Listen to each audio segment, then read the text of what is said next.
So when I started painting, I started painting my own photographs.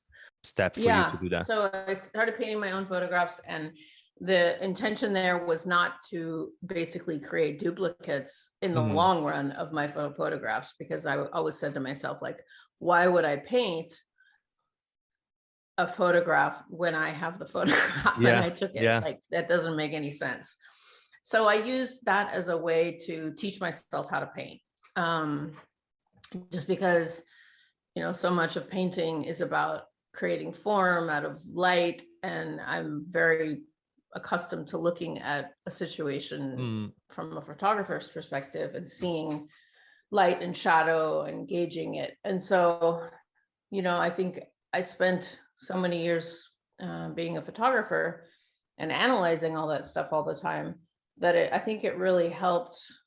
I think it really helped me when I decided to sit down and actually try to like copy my own photographs into paintings. So I did that, and there were lots of different sort of, I would say, streams of coming to the final realization that I really wanted to paint. And a lot of it had to do with the fact that I started to feel like I couldn't really say what I wanted to say with my photography. I thought, well, maybe I should do film. And I actually did make a film when I first moved to Berlin. Okay. And it's actually going to the Montreal Film Fest and Boston International Film Fest. That's a side thing. I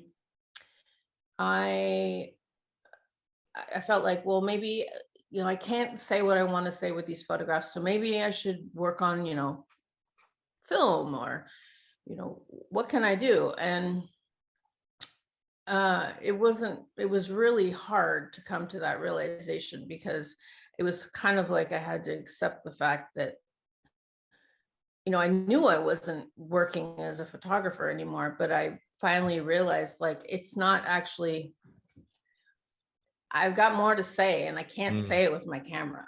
Only with your camera, yeah.